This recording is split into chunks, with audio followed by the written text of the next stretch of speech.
Welcome in, everybody. UGA Football Live, number 5. We got CFP rankings tonight. We do this each week.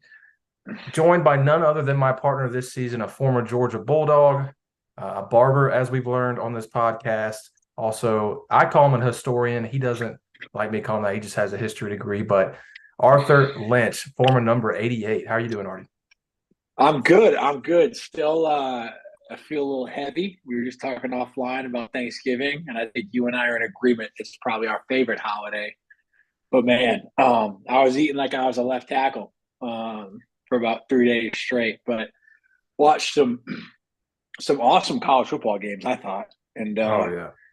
kind of ready to break down these playoff rankings because I think this weekend somebody's going to fall. Oh, And yeah. what we're seeing right now might not be. I don't think we'll be the Final Four, but we'll see. Okay. No, you said we're not being, as in Georgia, or just the Final Four is not going to be the Final Four? No, I don't think the final. I think Georgia's good no matter what. I'm saying I don't think the Final Four that they have today is going to be the Final Four this time next week, personally. Oh, yeah. But we Oh, can no, talk I do about too. that. I do too. I heard you wrong there. But guys, thanks for joining in and jumping on. Our show last week did really well, so we appreciate your support. So we're going to jump into these. I'll just break them down and we'll go through it. So Georgia maintains that first spot. There was some talk, there was some question that Michigan would jump Georgia, after having that win over number 2 team, right? But even that 6-point win over Ohio State at home doesn't allow Michigan to jump Georgia. The committee obviously did not think that that narrow 8-point win against Georgia Tech in Atlanta was bad enough to move them from that number 1 spot. I can see why. I think the committee made a good. Let's just start with that, Artie. I think the committee made a good decision, and I'm putting away my bias here, just based on the fact that Georgia, clear-cut number 1 team, I believe, and the stats even back it up. Only top 10 team in offense and defense this year, undefeated, back-to-back national champions, what have you. But also the fact that in that Georgia Tech game against the Yellow Jackets, they were missing several starters. Tate Ratledge at right guard, Lad McConkey, starting receiver, leading receiver, and of course Brock Bowers, none other than him. Robert Thomas, Jamon Dumas Johnson, a linebacker, they were also missing. But feels to me like they actually considered that as well. I hope they did at least. That's something that you need to consider with these games. Did you think that Georgia there was a chance that Michigan would jump Georgia? I didn't think so, just because I think Georgia, like Alabama had done in their previous, I don't know, 15 years, they have built up so much equity in their ability. I mean, just in Georgia's last 3 to 4 years, really since Kirby's 2000, what was it, 17, 18, when they lost to Alabama in the Natty. Since then, I think they've built up so much equity within the larger college football landscape that they're undefeated. They won 20, what was it, 26, 8, whatever it is, 20 something straight games. 29, 29. Mm-hmm. They're back-to-back national champions. I mean, I think if you're looking up the books in Vegas, they probably are the odds-on favorite right now to win again, to three-peat, first time since like the 1930s to do so. So, in my opinion, no, I don't think the committee made a wrong decision. I think if Michigan would have jumped them, I don't think it would have been the end of the world, because I think if Georgia handles business next weekend, they were going to be number 1 either way. But I think it does matter, right? Because they are number 1. If they lose a close game to Alabama, which I don't necessarily think is going to happen, but if they do lose, I think they're still going to get in. I know, like, a lot of SEC conspiracy theorists, haters don't want to hear that, but that's probably the likely scenario. What I find most interesting, and I'll kind of let you take it from here after I say this point, is I'm surprised Ohio State's 6.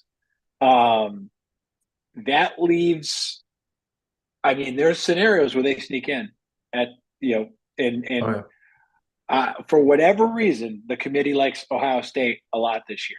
I don't necessarily agree with that sentiment, but they do. And if Oregon and Florida State lose next week, um, like by these, I don't know, by these standings, it looks like Ohio State could sneak in. What do you think?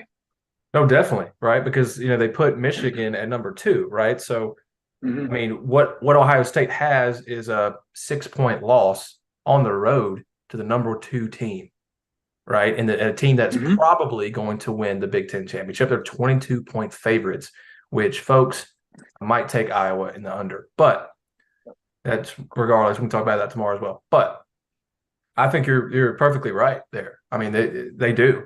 And we saw, what we've been talking about a little bit this year from that Ohio State offense. Um, the mistakes early were the difference to me in that game, Artie, Mm-hmm. right? I mean, Totally. the turnover and the missed field goal, you take that away. What is that? You might have scored some points on that first drive with the turnover, get some points with that field goal, and then what's the game like, right? Whoever has the ball last, basically. Or Ohio State has a narrow lead there and makes Michigan do something on offense and pass the ball, makes them pass the ball, not just lets them run their offense with a lot of run power. What they do, and they don't really spread the field. So how would that game have turned out?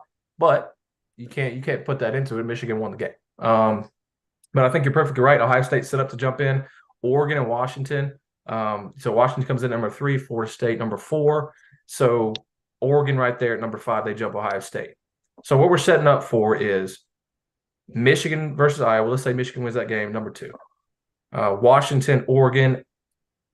That line is 9 points in the Pac-12 championship. Oregon's favored 9, right? Yeah, I saw Yes. 9.5. All right. But So you have a lot of people on this earth and college football fans who love Oregon. They loved Oregon a long time. They loved Oregon going into Washington. They liked them after because of the way they played against Washington and the questionable coaching decisions by Oregon in that game. They really set them up for failure, even though they outgained Washington by 100 yards. Oregon's looked like a better team. Washington's been struggling against lesser opponents, including Washington State, but it is a rivalry, so we'll give them that. But they still struggled against them. Meanwhile, Oregon just drugged Oregon State, Oregon State just took Washington to the wire the week prior, right? So I think Vegas sees this. I think a lot of people love Oregon. Is that nerve-wracking a bit because Washington can jump in there? But I think it's setting up for Oregon to beat Washington, so have a win over the number three team, even though they lost to them first this year.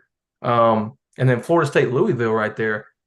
That's the biggest concern for me, Artie, is what we're talking about. I want the four best teams. And I think everyone watching, yeah, listening to this, including even, I can't help because I'm covering the CFP. I write before we jump on here for the Players Lounge and UGA Wire. I can't help but hear Kurt Herbstreit and Greg McElroy talk about this. They want the four best in, but they don't necessarily think that's going to be that way because of the precedent set by the committee and allowing teams like Michigan State previously, even Michigan getting trounced by Georgia a couple of years ago.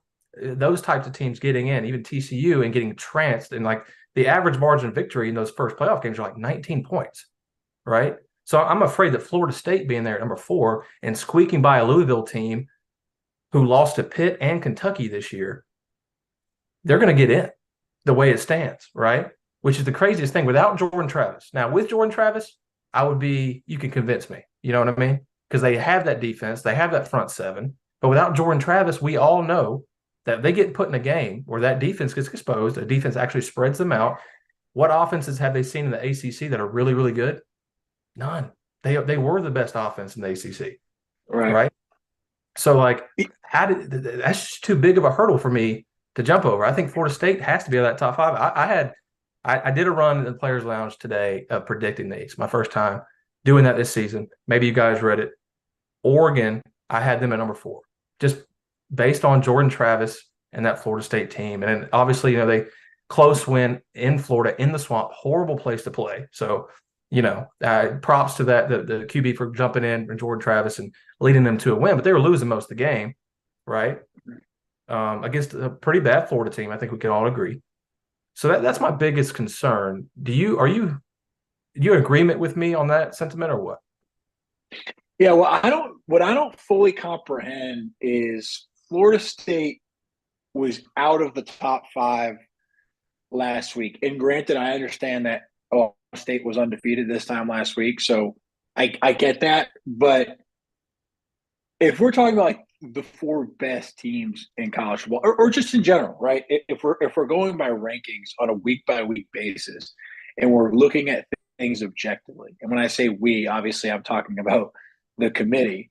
I just don't understand how Florida State moves up one and they struggle to beat a really bad Florida team. Now, I know what you'll say. Well, Alabama struggled to beat Auburn, totally, but Alabama stayed at 8, right? So it's like, I know Florida State won, they're undefeated, but like, you know, Liberty's undefeated, and it's like, and I'm not saying that Liberty's in a better conference than the ACC, but you can't tell me the ACC is deep at all. Mhm.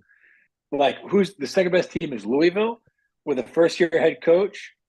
Go ahead. So I'm sorry to interrupt you, but I No, think no, no, this go is ahead. good. Who would you pick to win neutral field? What's saving neutral field? Clemson, who won 4 straight, including really well. I mean, they beat South Carolina. They beat another upset. It's not coming to my mind, but North Carolina, who was ranked at the time. Put them two on a neutral field, Clemson, 4 State again. Who would you pick? I like Clemson right now. Ever since that Yeah. call in from the radio Yes. guy, Tyler from there, Spartanburg did that, baby. yeah, yeah. And look, I mean, I'm not knocking Florida State. It's just and you and I talked about this 2 weeks ago. It's like I don't necessarily think that we were super high on them as a team. I think Norvell's done an unbelievable job. I think he's recruiting well. I think they are on a trajectory to where they are going to be the Florida State of the old. But I was listening to Todd McShay today on a podcast, and he was saying, he was like, do people, to your exact sentiment, right? Do people really think that this is one of the 4 best teams? Like, if you threw Alabama, Texas, or heck, even Ohio State, shit, even Missouri, right? Like, I think all of those teams, if you put them on a neutral field, like you said, against Florida State, I mean, some of them will be close, but I don't think that, you go position by position, man by man. I don't necessarily think that Florida State is as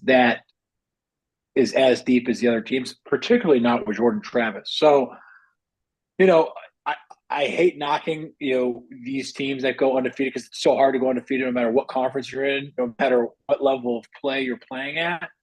Um, but man, I don't know. Like, there's only 4 slots, and there's so many good football teams in that top 10 that makes me excited for the 12-team playoff, right? And we can kind of talk about that at the end of this show. Like, right now you're looking at a hypothetical matchup of number 3 Washington versus at Oklahoma, round 1 of a 12-team playoff, which is pretty cool. But right now we're only talking about 4 teams, and I do not think that Florida State, albeit they're one of the undefeated teams, Power Five conferences, but I don't necessarily think they're one of the best 4 teams in the country. No, and then you look at you talk about undefeated. Your top 4 teams are all undefeated, so that's an easy cop. It's an easy cop out, I think.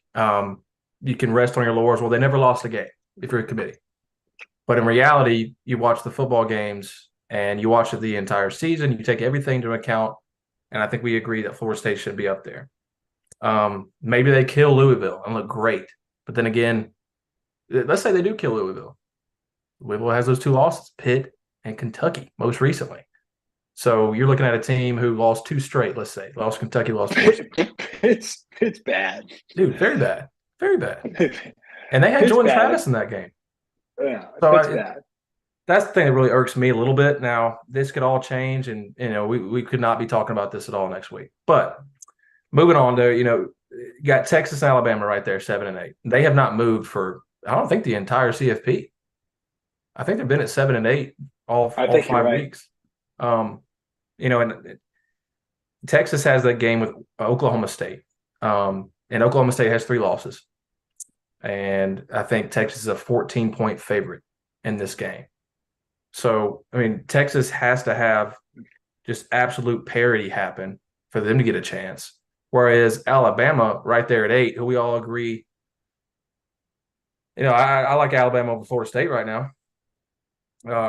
I think Ohio State would be a great game. It's not even close. Yeah, I mean, Ohio State on a neutral field, that would be a really good game. I think Alabama has the better offense. The defense for Alabama is ranked in they're number 17. That'd be an interesting game. I could see Alabama winning that. I could see Alabama beating any of these teams, especially Georgia. JC, I think 5 through 8 are better than Florida State. Yeah, no, I would agree with you. I would agree I with you. mean, And really, I would even. I'm not going to go up. That's disrespect. I mean, not disrespectful. Missouri's a great team, but I mean, Missouri versus Florida State neutral field. That's a toss up, in my opinion. The way Missouri's playing right now. So, yeah, dude, Missouri. We know but firsthand about Missouri. yeah. So I mean, I'm with you. I just what I think, and this is the hypothetical. There's two things I love about college football that have nothing to do with play on the field, and that's the coaching carousel, which is in full swing, and the hypotheticals of the playoffs, right? And like what's going to happen these past 2 weeks? What if this? What if that? And I'm really curious to see, if Alabama wins, Washington loses, Florida State loses, and then we have, I don't think Michigan's going to lose, but like how will these shake up, right? I don't think Georgia loses this game. I just think they are a focused football team right now, and they're playing their best football. But there are so many hypothetical situations where these top 8 teams have a shot to squeeze in there. I think the one who has the worst chance of making it is actually Texas, because I don't think that they could do anything this weekend other than hurt themselves. And Oklahoma State to me is a dangerous team because one week they will blow out an Oklahoma rival that's top 5 in the country, and the next week they'll lose to like the Little Sisters of the Poor, like the Miami school in Colorado. You know what I mean? Like, so yeah, I don't know. I don't know what you think about that, but I'm very curious to see how this weekend shakes up. No, I agree. I agree. They need a lot. Like I said, they need a lot of parity in that top six to happen. Which Ohio State's not even playing. Everybody else is. So really, they need Washington to lose. They need Florida State to lose. Maybe Georgia to lose, something like that. But no, Yeah, I think maybe. Texas has the hardest path, and that loss to Oklahoma is really biting them. I mean, Yeah, yes, man. They gave it up on the last drive of the game too, which is crazy if you're a Texas fan. But they beat Texas Tech 57-7 last game. Going into this game, Oklahoma State's that scary team because they have everything to play for. Um, they nobody on earth thinks they're going to win. It's kind of like the same thing with Michigan or Iowa. Um, and then like you said, even going beyond that, and Missouri at number 9, Missouri. I mean, I would favor them by a lot of these teams as well, because we know how good they are. It's just people get especially outside the SEC. I think that's where it is, which I get it. You watch the teams in your conference more, and you look at Missouri, they're not that typical powerhouse for sure, but they play like it this year. We saw that firsthand. They go toe to toe with Georgia, right? Um, and then Penn State there at 10. That's Michigan's best win. It's Ohio State's best win. And then as far as Georgia goes, going back to the Bulldogs, and they still got 3 ranked wins here. They got number 9 Missouri, number 11 Ole Miss, number 21 Tennessee. Still a very good resume. And Missouri and Ole Miss ain't going to change, right? They're not playing this week, so they're going to have that at the very least, as well as Tennessee. So it looks really good from Georgia for that standpoint. So let's say Georgia loses a 3-point game, 2-point game on a last second field goal to Bama. And Kurt Herbstreit brought this up as well. It's like, how are you going to justify keeping the back-to-back national champions, 29 straight games, SEC record, haven't lost a game in 700 something days, out of the top 4? And that's top 2, it's top 4, right? There's yeah, plenty of space for Georgia there in my mind. So I think, and hey, the committee might know that themselves. I mean, they may have already thought about that. If we're thinking about it, those people or human beings in that room, they probably thought about it as well. What if something happens? Maybe they're not going to say it. We're not going to hear it. We're not going to get news of it until the selection Sunday here after the SEC championship on Sunday. But I could very well see Georgia being in there as well. I think we're getting maybe a little carried away with Georgia unlikely making it. But I could see if all of those teams are undefeated conference champions except Georgia, then it'd be tough, right? And but that would mean Washington beating Oregon. So it would be let's say every undefeated team except Georgia wins out this weekend, right? So you have 12-0 or it'll be 13-0, 13-0 Michigan, 13-0 Washington, 13-0 Florida State, and then Alabama beats Georgia by a field goal by not a lot, which I don't think they even if they do beat Georgia, it's not going to be by a lot. All right, you're going to have Oregon there that just lost to Washington, so they're going to drop. So who is there that loves to jump in after not playing a conference champion? Ohio State, right? Did it You don't think before. Alabama would jump them? If They Alabama lost a beat Georgia, close game. Yeah, I mean, you make a case. That'd be a good case, right? Be a good case, if Ohio State, if Ohio State gets it, I'd be so pissed. dude. Yeah, that'd be horrible. That would be Like I horrendous. get it, yeah. I mean, sure, It but was an issue. It was an no, issue last year too. yeah. But It last wasn't year I as it thought wasn't as they much. were a better football team last year than Oh, Georgia. definitely, yeah. So I think they definitely deserve to be in that one, but it was an issue at the time. Yeah, I It was an agree. issue for losing to That's Michigan. why I look. They're at 6 for a reason, and I was surprised that I thought for sure that they would go behind Texas and behind Alabama. Yeah, I thought they would drop to 8, and that Texas and Alabama, who have done nothing but win, in the past since both of their losses. But I don't know. It was interesting that they're at 6. That's all I'm saying. yeah.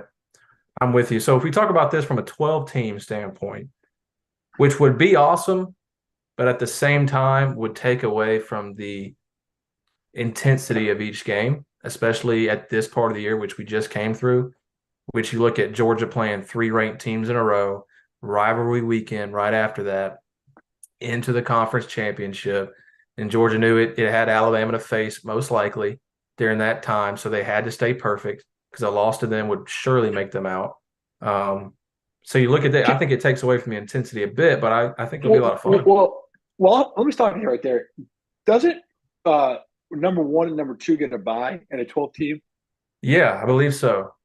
So I think that's where people who are like, "Oh, take away from the intensity," are overreacting because you think about how important buys are in the NFL, right? Like those first team buys, you get healthier. You could scout in advance, and there's just so many different advantages to it. And I mean, you look at both number 1 and number 2 here, right? They're playing the conference championship games are playing for a bye week. That's the way I see it in this scenario, right? So yeah, I guess it takes a little bit away from those rivalry games, JC. But in reality, it's like last week, the winner of that game for Ohio State, Michigan ends up being number 1 and number 2 in the country, and then ultimately in a position to get a bye, a bye game or Yeah. bye week rather. So I get the people's arguments for it takes away the intensity, but I don't necessarily agree with it because usually, you know, in the biggest games at the end of the year, whether it be the SEC championship game, Ohio State, Michigan, Big Ten championship game, like Pac-12, there are usually one of the two teams in those games are playing for a bye, right? And or will be playing for a bye. So I Mhm. think there lies the competitive edge to it. But I do get what people are saying. Well, my question there would be, as a former player and guy's been in the locker room for a long time, how does a bye week like that hurt you, if any, from sitting around? And I know in baseball it definitely does, and we can talk about the Braves in that standpoint. But comparatively, football might not be that way. But sitting there knowing you have a huge game in 2 weeks and not just able to recover, go through your game plan week like the same way you do each week and get into it. Well, I think the pros are what I've already said, right? Ability to get healthier, to prep, to kind of really take your mind, body, and spirit away from everything for an extra couple of days because it is such a high intensity situation. I think the one negative is if you're a team that is playing with a lot of momentum, right? There is, even though momentum is defined differently in different sports, I do think if you're on a roll, particularly in football, where you're just kind of like, each week it's almost like you're just a pitcher throwing a perfect game, mowing down people inning after inning, right? And each week is like another inning for you. I think that's where it possibly could hurt you because you're just kind of losing. You're getting out of that funk, you're getting out of that rhythm, Yeah. right? And you want to stay in that rhythm, right? Like for instance, in 2012, and granted, that rhythm was disrupted by Alabama, but after that really after that Kentucky game, we played South Carolina bye week, tough game with Kentucky. After Kentucky, we went on a roll. We beat Florida, and then we just like there wasn't a team that came in within like 30 points of us, right? And I do think for a team like Georgia right now, I almost like the fact that they get to play another SEC championship game because they've been playing so well in this rhythm now for week after week after week. You almost don't want them to take a week off because it's just like, and I know Tech did not go the way we wanted to. I think we can talk about that later in our show later in the week, but I thought they were still humming along pretty well, right? Without, Delp was making plays. There were Milton was running like someone slapped his Oh mother in the yeah. face. Yeah. Dylan Like Bell is crazy. I was sitting there. So I don't know. I think there's pros and cons. I think the main con is of not of having the bye week is losing the momentum that you may have built up over the past couple weeks. But I just think the pros outweigh the cons because of the rest, the ability to just kind of get your focus back, take a breather, and then really get hyper focused for the second season, which in the playoffs now it really is a second season because you're playing multiple games before you get to the national championship. Yeah, no, I like it, man. We're gonna all learn together next year with this because it Totally. hasn't happened in college football. Everybody's gonna act like an expert for this thing, but you don't know. So we'll have to see the trends, and after a couple of years, we'll maybe get an idea of what hurts you and what helps you as far as these buys goes. But I like what you said. Yeah. So Georgia, number 1 versus number 8 SEC championship game on Saturday, 4 p.m. kick in Mercedes-Benz Stadium. Georgia is 0-3 versus Alabama in Atlanta. So. They are a 6-point favorite right now. It moved from 4 to 6. Interesting. So people in Vegas like Georgia, but you never know. Vegas might like to trap you like that, get you to put money on Bama I too. like Georgia too, my guy. I like them too. We'll talk more about that in our show. We're going to record tomorrow, and it'll be out this week. We'll preview just like we usually do with all the goodies, by the numbers, history class with Artie Lynch. We really appreciate you guys for joining us live today. And if you missed it live, you get to rewatch it, which is a really cool thing in case you didn't get time. It is late. So we appreciate you guys watching. Artie is at ALynch1788 on Twitter. I'm at JC Shelton _ on Twitter. Also UGA Football Live, UGA Wire, and the Players Lounge. Thank you for all your time. Appreciate it. Subscribe and like if you can. Comment, throw some questions. I'll make sure to look at that before next show. Appreciate everybody. Thank you. See you, Artie. Dogs. See ya. All right, dude.